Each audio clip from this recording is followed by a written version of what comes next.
नमस्कार दोस्तों, मैं गौरव एक बार फिर से आप सबका स्वागत करता हूं आपके अपने परिवार स्वाध्याय सीरीज में। दोस्तों ये क्लास हमारी होती है शाम को 8 बजे और इसमें हम प्रैक्टिस सेशन लेके चलते हैं। तो आइए शुरू करते हैं पहला क्वेश्चन। और पहला क्वेश्चन क्या कहता है, आपकी स्क्रीन पर है, आपके सामने है, तो प्लीज देखिए और आंसर कीजिए। चलिए आंसर कीजिए। निम्न में से अल्पप्राण किसे कहा, कौन सा है? निम्न में से अल्पप्राण व्यंजन कौन सा है? देखिए अल्पप्राण किसे कहा जाता है? अल्पप्राण किसे कहा जाता है? अल्पप्राण कहा जाता है जिन वर्णों के उच्चारण में हमारे मुख से कम वायु निकलती है, उन्हें क्या कहा जाता है? उन्हें अल्पप्राण कहा जाता है। प्रत्येक स्वर अल्पप्राण होता है। क्या होता है? अंतस्थ व्यंजन अल्पप्राण होते हैं। ठीक है। और आपका पहला और दूसरा अल्प नहीं, जितने भी हमारा जो मैंने आपको सारणी पढ़ाई थी उसमें मैंने आपको एक तरीका बताया था कि आपको कैसे पढ़ना है। आपको पढ़ना है का, ख, ग, घ, ड। तो पहला, तीसरा और पांचवा क्या है? पहला, तीसरा और पांचवा क्या है? अल्पप्राण होते हैं। क्या होते हैं? अल्पप्राण। तो अब इसमें से देखिए कौन सा अल्पप्राण है। ख नहीं है, घ नहीं है, ट, ठ, ठा नहीं है, तो क्या हुआ आपका? पहला, तीसरा, पांचवा। तो ग क्या है? अल्पप्राण व्यंजन। क्या है? अल्पप्राण व्यंजन है।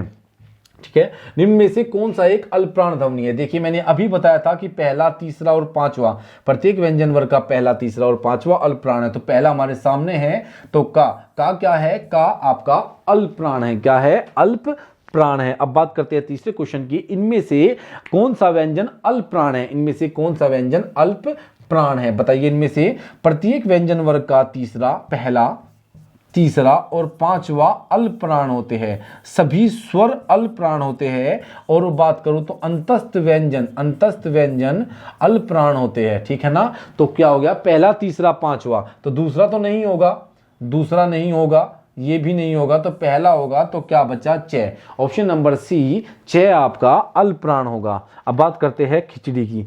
खिचड़ी पकाना मुहावरे का क्या अर्थ है? खिचड़ी पकाना, तो खिचड़ी पकाना मुहावरे का क्या अर्थ है? भोजन पकाना, चावल दाल मिलाकर बनाना, किसी षड्यंत्र की तैयारी करना, किसी के लिए खाना पकाना। क्या करना? किसी के लिए खाना पकाना। तो देखिए भोजन बनाना, चावल पकाना, किसी षड्यंत्र की तैयारी करना या किसी के लिए खाना पकाना। तो क्या हो जाएगा आपका? किसी षड्यंत्र की तैयारी करना। ऑप्शन नंबर सी, खिचड़ी पकाना। क्या है? खिचड़ी पकाना होता है। पांचवे की बात करते हैं। खरी मजूरी चौक काम का अर्थ क्या है? खरी मजूरी चौक काम का क्या अर्थ है? बताइए इस मुहावरे का क्या अर्थ है? ऑप्शन नंबर ए, बी, सी या फिर डी। तो क्या हो जाएगा? खरी मजूरी चौक काम का अर्थ होता है पूरी मजदूरी देने पर अच्छा कार्य होता है। क्या होता है? पूरी मजदूरी देने पर अच्छा कार्य होता है। 5 का आंसर बी हो जाएगा। छठे की बात करते हैं। खेत रहना मुहावरे का शाब्दिक अर्थ क्या है? खेत रहना मुहावरे का शाब्दिक अर्थ क्या है? संपत्ति का बचा रह जाना, इज्जत बच जाना, वीर गति को प्राप्त करना या शत्रु से मुकाबला करना। छठे का आंसर बताइए मुझे, छठे का आंसर क्या हो जाएगा? तो छठे का आंसर क्या हो जाएगा? ऑप्शन नंबर सी, वीर गति को प्राप्त करना खेत रहने का आंसर होता है। सातवें की बात करते हैं। अनु उपसर्ग से कौन सा शब्द बना है? बताइए अनु उपसर्ग से कौन सा शब्द बना है? देखिए अनुचर, अनुपमा, अंतर या अनुत्तर। तो कौन सा बना है? ए, बी, सी या फिर डी। तो बताइए क्या बना है? तो ऑप्शन नंबर ए, अनुचर बना है। किससे बना है? ये बना है आपका अनु प्लस चर से। किससे? अनु प्लस चर से ये बना हुआ है। तो अनुपसर्ग से बना शब्द है ऑप्शन नंबर ए, अनुचर। 8 की बात करते हैं। आपका प्रत्यर्पण शब्द में उपसर्ग लगा है। बताइए प्रत्यर्पण शब्द में कौन सा उपसर्ग लगा हुआ है? बताइए कौन सा उपसर्ग लगा हुआ है? प्र, प्रति, प्रत्यय या पर। ऑप्शन नंबर ए, बी, सी या फिर डी। तो कौन सा आपका प्रति लगा हुआ है? ऑप्शन नंबर बी, प्रति उपसर्ग लगा हुआ है 8वें क्वेश्चन में। 9 की बात करते हैं। सुशिक्षित में उपसर्ग है। बताइए सुशिक्षित में कौन सा उपसर्ग है? आपका पर, सु उ सी। बताइए कौन सा है आपका, आंसर दीजिए, ए बी सी या डी। किसमें आपका, सुशिक्षित में। तो देखिए ये किससे बना है आपका, ये बना हुआ है सु प्लस शिक्षित, किससे, शिक्षित से बना हुआ है। तो कौन सा उपसर्ग है, उपसर्ग है आपका सु। उपसर्ग हमेशा किसी शब्द के शुरुआत में लगते हैं और प्रत्यय हमेशा किसी शब्द के अंत में लगते हैं, ठीक है ना। अब बात करते हैं 10वें क्वेश्चन की। वनवासी शब्द में समास है, बताइए वनवासी शब्द में कौन सा समास है, द्विगु, द्वंद्व, तत्पुरुष या कर्मधारय। तो कौन सा है आपका समास। समास के प्रकार कितने होते हैं, कौन कौन से प्रकार होते हैं, ये बताइए मुझे। प्रकार होते हैं आपके अव्ययी भाव, आपका तत्पुरुष, कर्मधारय, द्वंद्व, द्विगु और बहुब्री। तो कितने प्रकार हुए, 6 प्रकार हो जाते हैं। कितने हो जाते हैं, 6 प्रकार हो जाते हैं, ठीक है। कौन कौन से हो गए, फिर से देख लेते हैं एक बार हम। आपका अव्ययी भाव हो गया, आपका तत्पुरुष हो गया, आपका कर्मधारय हो गया, आपका कौन सा हो गया, द्वंद्व हो गया, द्विगु हो गया और बहुब्री हो गया। तो कितने प्रकार, 6। इसमें वनवासी शब्द में कौन सा समास है, बताइए आपका ऑप्शन नंबर ए, बी, सी या फिर डी। देखिए वनवासी का अगर आप समास विग्रह करोगे तो ये होगा वन का वासी। क्या होगा, वन का वासी। कर्ता ने कर्म को करण से, संप्रदान को के लिए, अपदान से अलग होने के अर्थ में, संबंध का की के। तो क्या हो जाएगा, संबंध तत्पुरुष समास हो जाएगा। और संबंध तत्पुरुष समास किसका भाग है, तत्पुरुष समास का ही एक प्रकार होता है। अब बात करते हैं क्वेश्चन नंबर 9 की। मृगनयन में समास कौन सा है, बताइए मृगनयन में कौन सा समास है, अव्ययी भाव, कर्मधारय, तत्पुरुष या द्वंद्व। आपका कौन सा होगा, मृगनयन में कौन सा समास है, बताइए आपका। देखिए मृग के समान नयन या मृग के सादृश्य नयन, अर्थात मैंने बताया था जब आपको विशेषण और विशेष्य दिया जाए या फिर उपमा और उपमान दिया जाए, वहां कौन सा समास होता है, वहां होता है आपका कर्मधारय समास। इसका समास विग्रह करने पर हो जाएगा, मैं बता देता हूं क्या हो जाएगा, मृग के सादृश्य नयन। क्या हो जाएगा, मृग के सादृश्य नयन हो जाएगा। अब बात करते हैं 12वें क्वेश्चन की। पीतांबर में समास है, बताइए पीतांबर में कौन सा समास है। देखिए पीत है अंबर जिसके, अर्थात पीत है अंबर जिसके, अर्थात जिनके कपड़ों का रंग पीला है। कौन है वो, बताइए कौन है वो, कौन है वो, आपका बहुब्री, अर्थात विष्णु जी। कौन से, भगवान विष्णु को कहा जाता है क्योंकि उन पे पीले वस्त्र चढ़ाए जाते हैं, उनके वस्त्र का कलर पीला होता है। अब बात करते हैं इसमें आपका कर्मधारय समास भी है। कौन सा, कर्मधारय भी है। दोनों दिए तो मैं दोनों को लगाऊंगा, आपको दोनों दिए होंगे पेपर में, तो आपको डी के साथ जाना होगा, एग्जाम में डी के साथ जाना होगा। अभी मैं बता दूं कर्मधारय कैसे है, अर्थात कपड़े की विशेषता क्या है कि वो पीला है। अंबर मतलब कपड़ा और पीत मतलब पीला, तो कपड़े की विशेषता क्या है कि वो पीला है। तो इसका आंसर हो जाएगा सी एंड डी दोनों। 12वें का आंसर सी और डी दोनों हो जाएंगे। आलोचना नामक प्रसिद्ध समीक्षा पत्रिका के संपादक कौन थे, बताइए आपकी आलोचना नामक प्रसिद्ध जो पत्रिका है उसका संपादक कौन थे। Doctor Namvar Singh, doctor Nagendra, doctor Ramvilas Sharma या आचार्य नंद दुलारे वाजपेयी। तो कौन से थे, ए, बी, सी, डी। कौन से हो गए आपके, तो ऑप्शन नंबर ए हो जाएगा आपका डॉक्टर नामवर सिंह। क्या हो जाएगा, आपका आंसर हो जाएगा डॉक्टर नामवर सिंह। इनकी एक और पत्रिका है जनयुग। कौन सी है आपकी, इनकी एक पत्रिका और मैं आपको कराता हूं यहां पे, जनयुग। जनयुग कौन सा हो जाएगा, जनयुग। ठीक है, एक हो गई आपकी आलोचना और एक हो गई जनयुग। ठीक है, किसकी, डॉक्टर नामवर सिंह की। अंधेर नगरी चौपट राजा के लेखक कौन है, अंधेर नगरी के लेखक बताइए कौन है। भारतेंदु हरिश्चंद्र है। कौन सा, ऑप्शन नंबर सी। कौन सा हो गया आपका, भारतेंदु हरिश्चंद्र। कौन कौन सी इनकी रचनाएं है, देखिए आपकी कौन कौन सी हो जाएगी। प्रेम पचासा, क्या हो जाएगा, प्रेम पचासा। प्रेम फुलवारी, प्रेम फुलवारी क्या मिलती है, भारत में तो मिलती है। विनय प्रेम पचासा है, इसका नाम क्या है, विनय प्रेम पचासा। यहां पे विनय कर लीजिएगा, विनय प्रेम पचासा। प्रेम फुलवारी क्या है, प्रेम फुलवारी।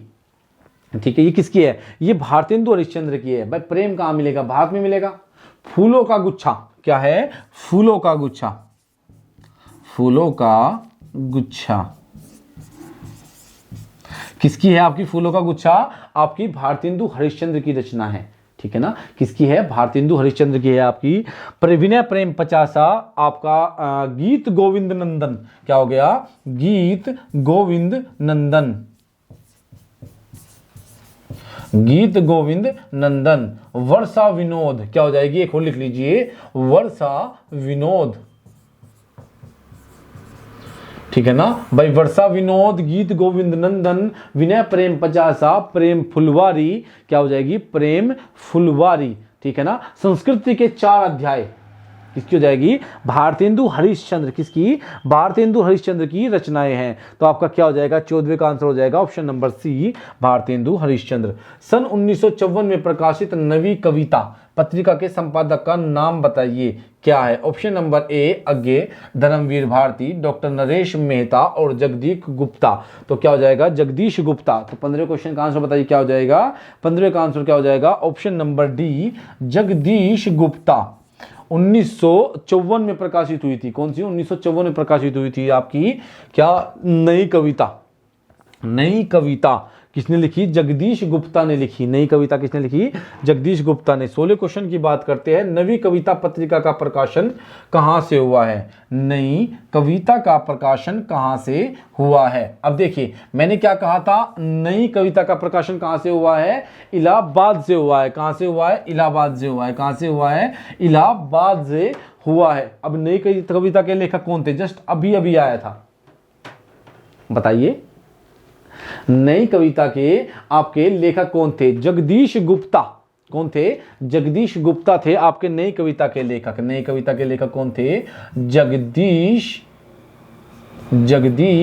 गुप्ता। ये लीजिए, जगदीश गुप्ता थे नई कविता के लेखक। इलाहाबाद से प्रकाशित होती थी। अब बात करते हैं 17वें क्वेश्चन की। बुंदेले हर बोलो के मुख से हमने सुनी कहानी थी, खूब लड़ी मर्दानी वो तो झांसी वाली रानी थी। बताइए, बुंदेले हर बोलो के मुख से हमने सुनी कहानी थी, खूब लड़ी मर्दानी वो तो झांसी वाली रानी थी। बुंदेले हर बोलो के मुख से हमने सुनी कहानी थी, खूब लड़ी मर्दानी वो तो झांसी वाली रानी थी। किसकी रचना है? माखन लाल चतुर्वेदी की, सुभद्रा कुमारी चौहान की, सोहन लाल द्विवेदी की, या राम नरेश त्रिपाठी की। बताइए किसकी होगी? माखन लाल चतुर्वेदी की, सुभद्रा कुमारी चौहान की, सोहन लाल द्विवेदी की, या रमेश त्रिपाठी की। सुभद्रा कुमारी चौहान, बताइए किसकी होगी आपकी? तो किसकी हो जाएगी? सुभद्रा कुमारी चौहान की हो जाएगी। किसकी? सुभद्रा कुमारी चौहान की हो जाएगी आपकी। बुंदेले हर बोलो के मुख से हमने सुनी कहानी थी, खूब लड़ी मर्दानी वो तो झांसी वाली रानी थी। तो क्वेश्चन नंबर 17 का आंसर क्या हो जाएगा? ऑप्शन नंबर बी हो जाएगा। क्या हो जाएगा? ऑप्शन नंबर बी हो जाएगा। हिंदी के प्रथम पत्र उद्दंड मार्तंड के संपादक कौन थे? बताइए। हिंदी के प्रथम जो आपका प्रथम जो हिंदी के प्रथम पत्र उद्दंड मार्तंड के संपादक का नाम बताइए। भारतेंदु हरिश्चंद्र, राधा कृष्ण दास, बालकृष्ण भट्ट, या बाबू जुगल किशोर। तो कौन थे आपके? पंडित जुगल किशोर, या फिर आपके कौन से? तो इसका आंसर हो जाएगा पंडित या बाबू जुगल किशोर। पंडित जुगल किशोर इसका राइट आंसर हो जाएगा। कहीं कहीं आपको पंडित देगा और कहीं आपको बाबू देगा, तो क्या होगा? बाबू जुगल किशोर या पंडित जुगल किशोर। 1826 में कब होता था इसका संपादन? उद्दंड मार्तंड का जो संपादक था वो होता था 1826 में। कब होता था? 1826 में होता था। कहां से होता था? कलकत्ता से होता था। कहां से? मैं बताता हूं कहां से होता था। कलकत्ता से। कलकत्ता से। उद्दंड मार्तंड हिंदी का प्रथम अखबार था। क्या था? हिंदी का पहला, हिंदी भाषा का पहला, सॉरी हिंदी का पहला अखबार था। हिंदी का पहला पत्र था, समाचार पत्र था। हिंदी का पहला समाचार पत्र था उद्दंड मार्तंड, जिसका प्रकाशन होता था 1826 में कलकत्ता से। कहां से? कलकत्ता से होता था। कब होता था? 1826 में होता था, कलकत्ता से होता था। हिंदी का पहला समाचार पत्र था। संपादक थे पंडित जुगल किशोर। इसके संपादक कौन थे? पंडित जुगल किशोर इसके संपादक हुआ करते थे। इसको नोट कर लीजिए, आपके काम का है। इस बात को विशेषकर नोट करिएगा कि हिंदी का प्रथम समाचार पत्र था आपका उद्दंड मार्तंड। 19 की बात करते हैं। हिंदी का पहला समाचार पत्र कौन सा था? बताइए, हिंदी का पहला समाचार पत्र कौन सा था? संवाद कौमुदी, दिग्दर्शन, उद्दंड मार्तंड या बंगदूत? तो कौन सा था बताइए आपका? ऑप्शन नंबर ए, बी, सी या फिर डी। तो कौन सा था आपका? उद्दंड मार्तंड था। कौन सा? उद्दंत मार्तंड था। 1826 में प्रकाशन होता था। कहां से? कलकत्ता से। मुझे पता है दोबारा लिखवा रहा हूं, लेकिन ताकि आप लोगों को याद हो जाए। इसके संपादक कौन थे? पंडित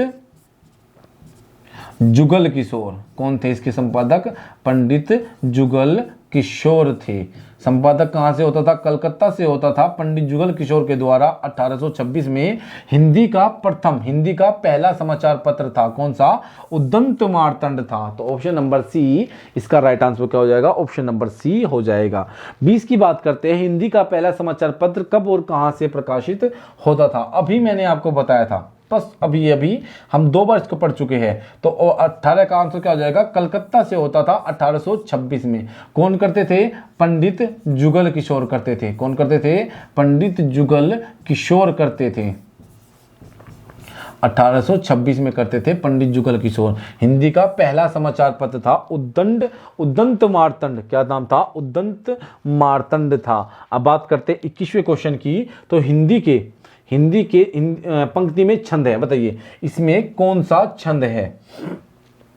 छंद की क्लास अभी हमारी नहीं चली है, डिटेल में बताने का टाइम नहीं बचता। मैं आपको क्लास में बताऊंगा बहुत अच्छे से। सुबह 9 बजे हमारी थ्योरी की क्लास होती है, आप लोग वहां पे जाइए। अभी जल्दी ही हम अपना छंद शुरू करने वाले हैं। वहां पे मैं आपको बताऊंगा कि छंद की गणना कैसे की जाती है, ठीक है। और सुबह 6 बजे आपको डेली करंट अफेयर क्लास लेनी है, 8 बजे आपको बायोलॉजी क्लास लेनी है, 9 बजे आपको हिंदी थ्योरी की क्लास लेनी है, और शाम को अपनी क्लास चलती है, प्रैक्टिस सेशन चलता है हमारा हिंदी का। और सुबह 6 बजे आपको डेली आना है, डेली करंट अफेयर क्लास लेनी है। मैडम बहुत अच्छे से कराती है, एक बार क्लास में आइए, देखिए आपको पता चलेगा कि मैडम कितना बेस्ट तरीके से कराती है। आपकी करंट अफेयर हो या बायोलॉजी हो, बहुत अच्छे से कराती है। चलिए अब देखते हैं हम। पंक्ति में छंद बताना है। जानी गोरी अनुकूल सिय हरसु ने जाई ही मंजुल मंगल मूल वाम अंग फरकन लगे। इसमें कौन सा छंद है? देखिए छंद की गणना कैसे करते हैं। छंद एक सममात्रिक छंद है, सोरठा एक सममात्रिक छंद है। मैं आपको बता देता हूं, इसमें आपका ऑप्शन भी राइट हो जाएगा, सोरठा एक सममात्रिक छंद है, अर्थात इसकी सभी विषम मात्रिक छंद है। सॉरी ये एक विषम मात्रिक छंद है, विषम, ठीक है। ये एक विषम मात्रिक छंद है। इसमें कितने चरण होते हैं? 4 चरण होते हैं। कितने होते हैं? इसमें 4 चरण होते हैं।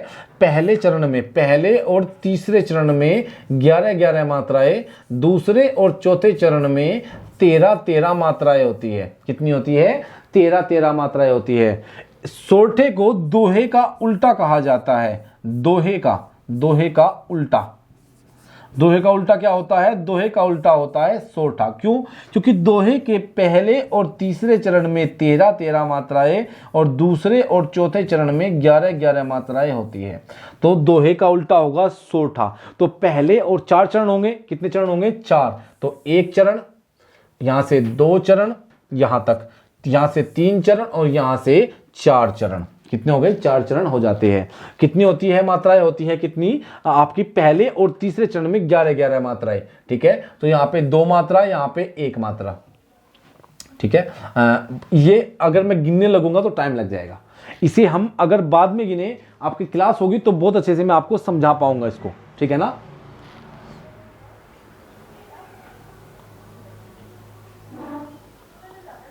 देखिए मैं आपको फिर भी बता देता हूं ताकि आपको ये ना लगे कि सर को पता ही नहीं है, ठीक है। मैं बता देता हूं, सर को पता है। देखिए यहां पे 2 मात्रा, यहां पे 1 मात्रा, यहां पे 2 मात्रा और यहां पे 1 मात्रा, यहाँ पे एक मात्रा, यहाँ पे एक मात्रा, यहाँ पे दो मात्रा और यहाँ पे एक मात्रा। 2 3 4 और 5 6 7 8 9 10 और 1 11। कितनी मात्रा हो गई? 11 मात्रा यहाँ तक हो जाती है। कितनी मात्रा हो गई? 11। मैंने कहा था ना पहले और तीसरे चरण में 11 मात्राएं होती है। पहला चरण है यहाँ तक, ये अभी यहाँ से दूसरा चरण आ जाएगा, यहाँ से यहाँ तक दूसरा चरण, ये होगा आपका तीसरा चरण। ठीक है ना, कैसा? तीसरा चरण हो जाएगा। ठीक है, और ये क्या हो जाएगा अगला? चौथा। तो यहाँ पहले चरण में और तीसरे चरण में 11 मात्राएं होगी, जैसे यहाँ पे गिनी है ऐसे यहाँ पे गिनी जाएगी। इसको देखने के लिए आपको क्लास में आना होगा। ठीक है, 9 बजे सुबह 9 बजे देखना है, हम वहां पे बहुत अच्छे से कराएंगे। अभी क्लास शुरू होने वाली है वहां पे, तो क्या होगा अभी वहां पे क्या चला हुआ? अव्यय हमारा खत्म हुआ है, उसके बाद हम देखते हैं कि हमें कौन सा टॉपिक लेना है। तो चलिए शुरू करते हैं अपना नेक्स्ट। अभी आंसर क्या हो जाएगा? सोरठा हो जाएगा। क्या हो जाएगा? सोरठा हो जाएगा। अभी देखते हैं 22वां क्वेश्चन। जिही सुमिरत सिद्धि होई, जिही सुमिरत सिद्धि होई, गणनायक करिवर बदन करुहु अनुग्रह सोई, बुद्धि रसी शुभ गुण सदन। उपयुक्त पंक्ति में छंद बताना है। कौन सा छंद है? तो आंसर बता देता हूं सीधा, इसमें आपका सोरठा है। क्या है आपका? इसमें भी सोरठा छंद है। ठीक है, आपको सब कुछ आपको थ्योरी क्लास में बताया जाएगा। अब यहाँ पे सब कुछ नहीं बताया जाएगा ऐसे, क्योंकि इतना टाइम नहीं होता, और हम इसके लिए आपको थ्योरी क्लास में आइए और वहां पे मैं आपको बिल्कुल क्लियर करा दूंगा, क्योंकि यहाँ पे क्लियर भी नहीं करा पाऊंगा। दिक्कत ये भी तो है ना कि यहाँ पे मैं क्लियर भी नहीं करा पाऊंगा। इसमें से किस छंद में प्रथम व अंतिम शब्द समान होते हैं? किस छंद के प्रथम और अंतिम अंक समान होते हैं? तो किसके होते हैं? कुंडलिया के होते हैं। किसके होते हैं? कुंडलिया के होते हैं। मैंने नहीं पढ़ा है इसलिए मैं सीधा आंसर बता देता हूं इसको अभी। उसने कहा कि मैं घर जाऊंगा, किस तरह का वाक्य है? बताइए, यह किस तरह का वाक्य है? यह किस तरह का वाक्य है? सरल वाक्य, संयुक्त वाक्य, मिश्र वाक्य या प्रश्न वाक्य? उसने कहा कि मैं घर जाऊंगा, जिसमें आ जाए कि, जैसे, जैसा, वैसा, ये शब्द ऐसे ऐसे शब्द आए, वो होता है मिश्र वाक्य। Option number C right answer क्या हो जाएगा? मिश्र वाक्य। जिसमें की आ जाए वो मिश्र वाक्य होता है। ठीक है, अब बात करते हैं। पिता ने समझाया कि सदा असत्य बोलना चाहिए, यह किस वाक्य का उदाहरण है? बताइए, यह किस वाक्य का उदाहरण है? सरल वाक्य, इच्छावाचक वाक्य, मिश्र वाक्य या आज्ञावाचक वाक्य? तो क्या हो जाएगा आपका? पिता ने कहा कि सदा सत्य बोलना चाहिए। मैंने क्या कहा? जहां पे की आएगा वहां पे क्या होगा आपका? मिश्र वाक्य होगा। क्या होगा आपका? मिश्र वाक्य होगा। क्या शब्द आते हैं? जैसा, जैसे, वैसा, वैसे, वह, ठीक है, क्योंकि, यदि, तो, ये सभी शब्द कहां पे आते हैं? मिश्र वाक्य में आते हैं। कहां पे? मिश्र वाक्य में। 26वें क्वेश्चन की बात करता हूं, तो सरल या साधारण वाक्य किसे कहते हैं? सरल या साधारण वाक्य किसे कहते हैं? मिश्र वाक्य किसे कहते हैं? जहां पर एक वाक्य पर दूसरा वाक्य डिपेंड होता है। एक उपवाक्य और एक प्रधान उपवाक्य होता है। ठीक है, एक साधारण, एक उपवाक्य, एक प्रधान उपवाक्य होता है। ठीक है, जबकि सरल वाक्य में क्या होता है आपका? जिसमें एक उद्देश्य और एक विधेय और एक ही क्रिया हो, वहां पे क्या होगा आपका? साधारण वाक्य हो जाएगा। Option number D. 26 का 27 की बात करते हैं। वे वाक्य जिसमें सरल वाक्य कहलाते हैं, वे वाक्य जो सरल वाक्य कहलाते हैं, उसकी पहचान आपको बतानी है। क्या है आपकी? एक से अधिक प्रधान उपवाक्य, एक साधारण और दूसरा आश्रित उपवाक्य, एक ही उद्देश्य, एक ही विधेय, आश्रित उपवाक्य, समुच्चय वाक्य जुड़े, एक से अधिक प्रधान उपवाक्य, ये संयुक्त वाक्य होता है। क्या होता है ये संयुक्त वाक्य होता है। ये आपका मिश्र वाक्य होता है। क्या होता है? मिश्र वाक्य, एक साधारण और एक दूसरा उस पर आश्रित, और एक ही उद्देश्य और एक ही विधेय सरल उपवाक्य हो जाता है। क्या हो जाता है? सरल वाक्य हो जाता है। ऑप्शन नंबर सी 27 का राइट आंसर हो जाता है। अब बात करते हैं नेक्स्ट और लास्ट क्वेश्चन। सलमा घर जाती है। भाई सलमा घर जाती है, इसमें आपका यह कैसा वाक्य है? सरल, निषेध, आज्ञावाचक, इच्छावाचक। सलमा घर जाती है कैसा वाक्य है आपका? तो ऑप्शन नंबर ए सरल वाक्य है। तो दोस्तों हमारे पास इतने ही क्वेश्चन थे, क्योंकि ज़्यादा क्वेश्चन के लिए टाइम भी नहीं बचता है, तो आज के लिए हम इतने ही रखेंगे दोस्तों। लाइक करना, शेयर करना और सब्सक्राइब करना, ज़्यादा से ज़्यादा लोगों तक पहुंचाना, बस यही आपसे चाहते हैं। तो दोस्तों आज के लिए हम रखते हैं, धन्यवाद करते हैं आपको, क्योंकि अगर आपको अच्छा लगता है तो दोस्तों लोगों तक पहुंचाइए। आप अगर लोगों को जोड़ते हैं तो सब कुछ आपके भरोसे ही है। बस इतना ही कहूँगा कि आप हैं तो हम हैं। ओके, धन्यवाद दोस्तों, यहीं तक रखते हैं आज के लिए। और सुबह 6 बजे करंट अफेयर क्लास लेनी है आपको डेली। ओके, धन्यवाद दोस्तों।